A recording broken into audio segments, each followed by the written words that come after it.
Ellos tienen un récord mundial sobre muchos maratones seguidos, son 366 maratones seguidos día a lo largo de 366 días. Así que bendiciones, abrimos con una entrevista sencilla sobre todo el impulso que tienen estos dos queridos amigos y pioneros de las frutas.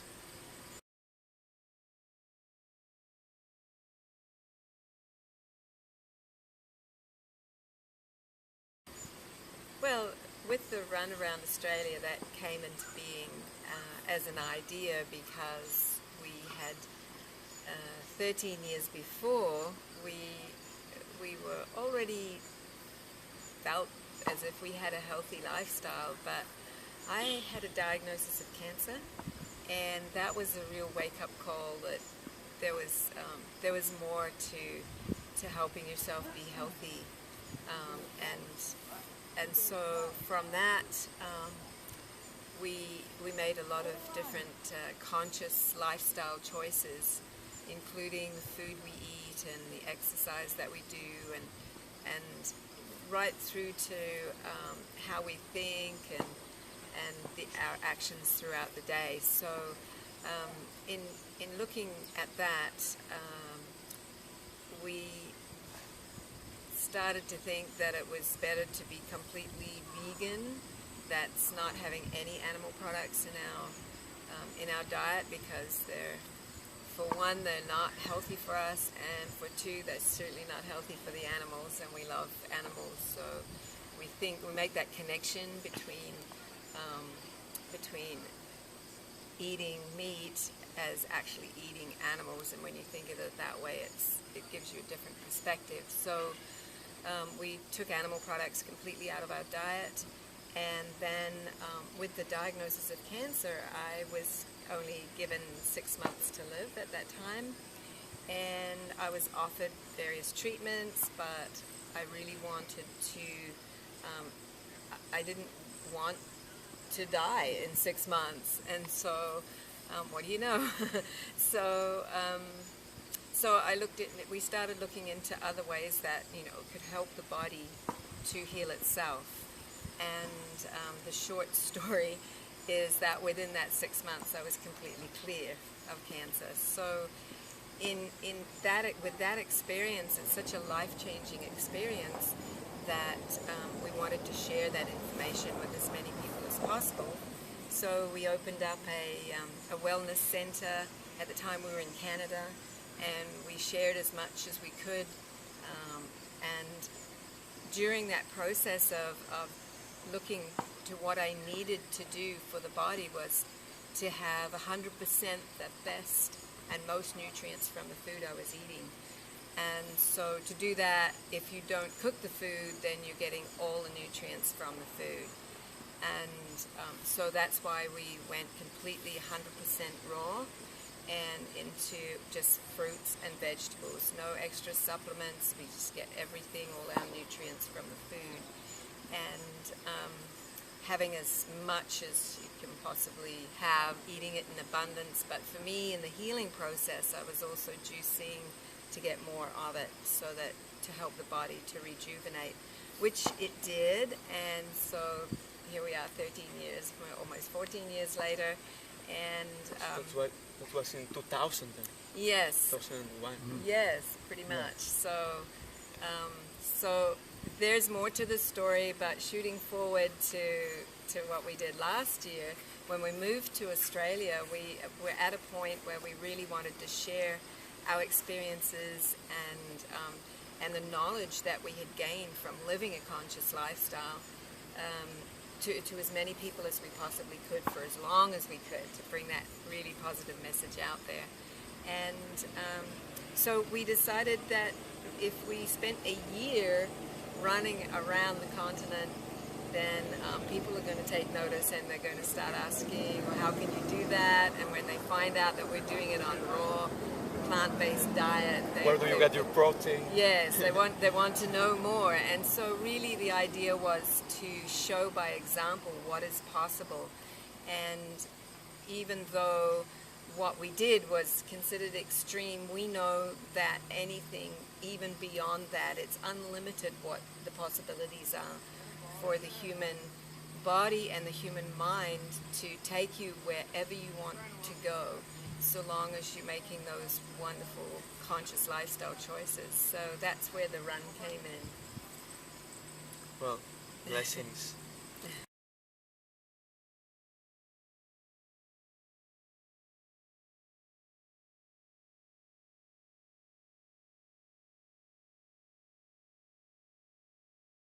Please tell us about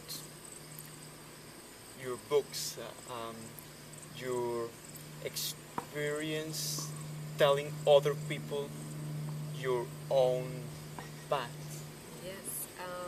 Yes, so I've written 2 books, and the first one explains a lot about my journey with cancer and my journey into a raw vegan lifestyle, conscious lifestyle, and sharing in a way that people can resonate with what a person goes through when you have not only a diagnosis of cancer but any kind of disease in the body, and how it's possible to help yourself, and then going through into the ways that you can transition into a more conscious lifestyle with the diet, with the exercise, with everything that you do in your own lifestyle, and how that can make such a huge difference.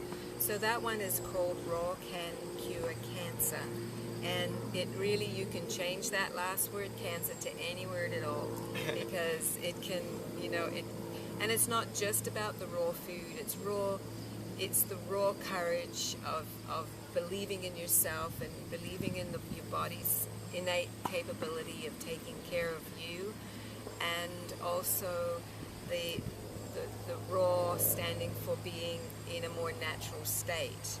So that's what that book goes through. And when that came out, it came out when we were halfway around Australia, so we didn't really promote it very much, but it sold out very quickly once it hit the Amazon.com, and so we now have the second edition, and that's out. We released it here at Woodstock, so that's out, and it will be available probably within a month, through Amazon and also through our website. So the other book I've written is After the Run, and it's based on the run.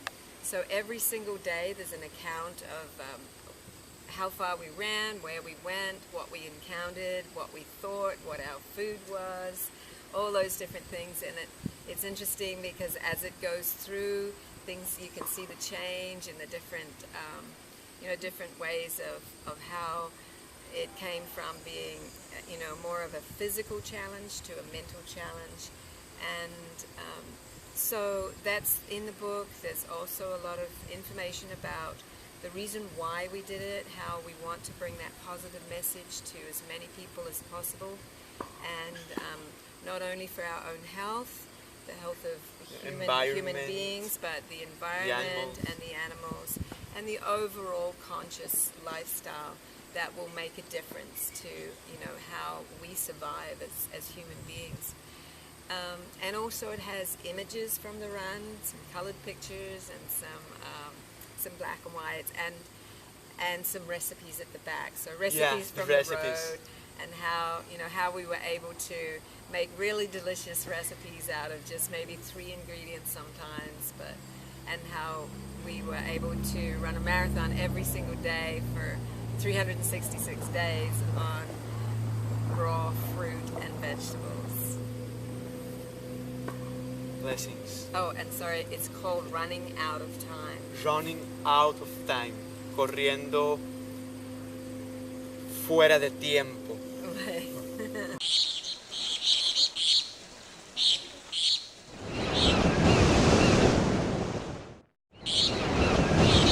Yeah, so when we were on the run, it's a bit different to now, because now we're not burning 3,000 to 4,000 calories a day.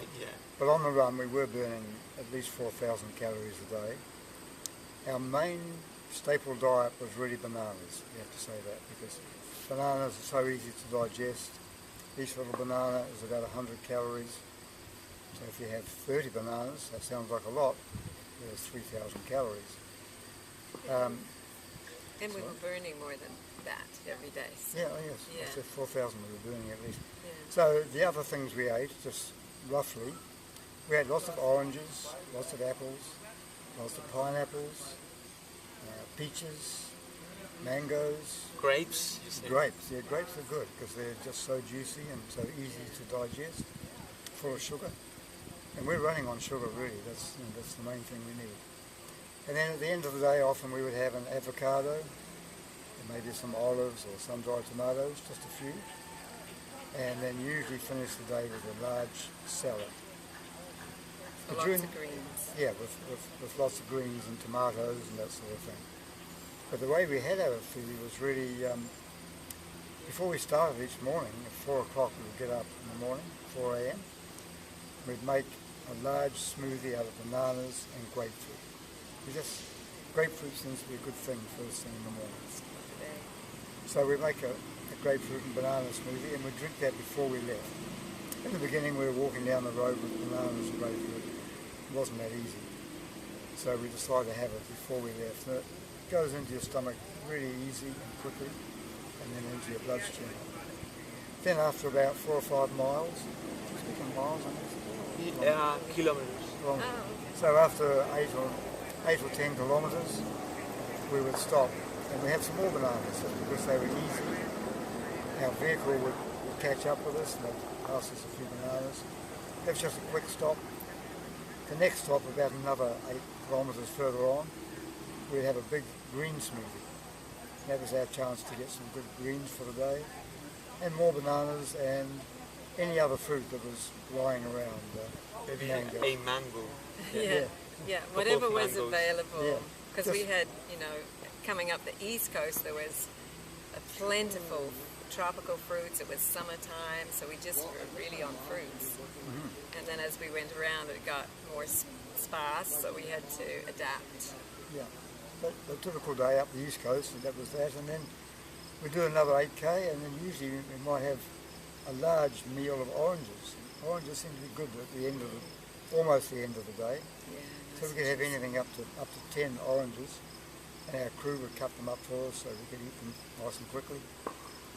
And then that kept us going to the last stop. And like I said before, the last stop, if we could, we'd always have a vegetable juice, because that's a good time of the day to have something a bit more solid, even though it's a juice. So we'd have carrots and beetroot and ginger perhaps, and a wee bit of apple. And some green stalks. Yeah, and some green stalks. Any stalks left over from the day.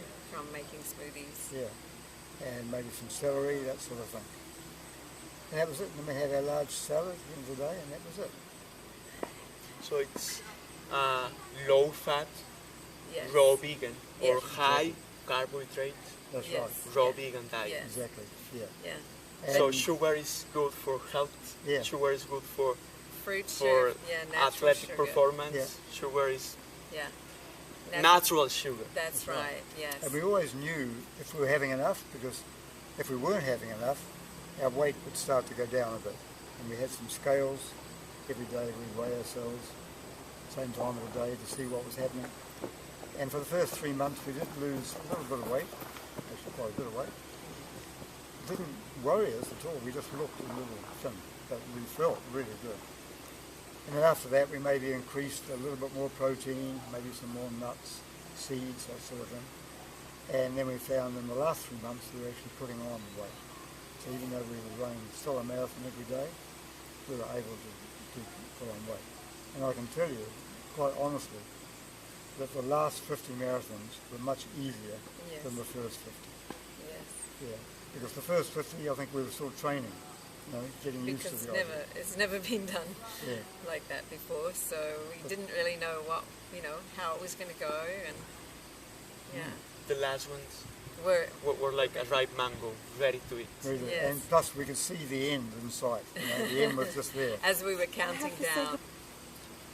Agradecemos a Janette y a Alan, frutales amigos, deportistas que tienen una larga carrera recorrida de salud, y Saludos, comer comeros para para sanar. Sanar. Bendiciones de frutas y verduras.